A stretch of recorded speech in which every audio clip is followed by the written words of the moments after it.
Welcome to eagle media works. విమాన ప్రయాణికులు ఎయిర్పోర్ట్లో ఎదుర్కొనే భద్రతా నిబంధనలను ఇకపై రైల్వే స్టేషన్లోనూ అమలు చేసేందుకు కసరత్తు జరుగుతోంది. ఇందుకోసం రైల్వే శాఖ అత్యాధునిక సాంకేతిక పరిజ్ఞానాన్ని రూపొందించుకుంది. విమానాశ్రయాల్లో విమానం బయలుదేరే నిర్దిష్ట సమయానికి గంటల వ్యవధి ముందే సెక్యూరిటీ చెక్ ప్రక్రియ కోసం ప్రయాణికులు చేరుకోవాలనే నిబంధన ఉంది. అదే విధానాన్ని రైల్వే స్టేషన్లలోనూ అమలు చేయనున్నారు. దీని ప్రకారం ప్రయాణికులు రైలు బయలుదేరే సమయానికి 15 నుంచి 20 నిమిషాల ముందు స్టేషన్కు చేరుకుని సెక్యూరిటీ చెక్ ప్రక్రియను పూర్తి చేసుకోవాల్సి ఉంటుంది. కుంభమేళా సందర్భంగా ఈ సాంకేతిక పరిజ్ఞానాన్ని తొలుత ప్రయాగ్రాజ్ రైల్వే స్టేషన్లో ఈ నెలలో అమలు చేయనున్నారు.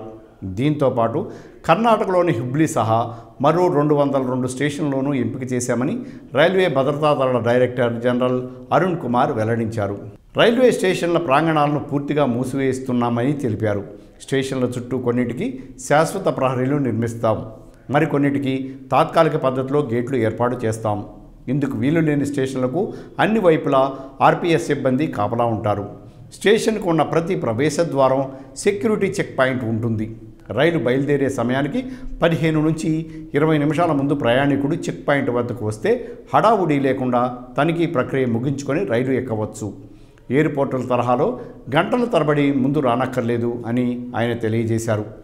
భద్రత కోసం మానవ వనరుల వినియోగం కన్నా సాంకేతికపైనే ఎక్కువగా దృష్టి పెడుతున్నామని ఆయన తెలిపారు.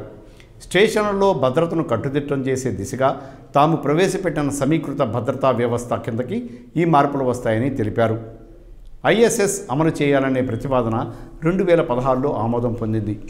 ఐఎస్ఎస్లో భాగంగా స్టేషన్ ద్వారం వద్ద సీసీ కెమెరాలు, బ్యాగులను స్కానింగ్ చేసే వ్యవస్థ, బాంబులను గుర్తించే పరికరాలు, వాటిని నిర్వీర్యం చేసే పరిజ్ఞానం వంటివి ఏర్పాటు చేస్తారు. ఈ ప్రాజెక్టు అంచనా వ్యయం 385.06 కోట్లు.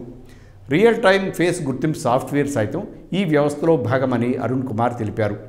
ఈ సాఫ్ట్వేర్ నేరస్తులను గుర్తించి ఆర్పీఎఫ్ కమాండ్ కేంద్రానికి సమాచారం పంపుతుందని ఆయన వెల్లడించారు.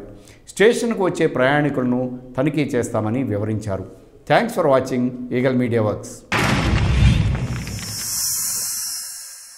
Like and subscribe Eagle Media Works.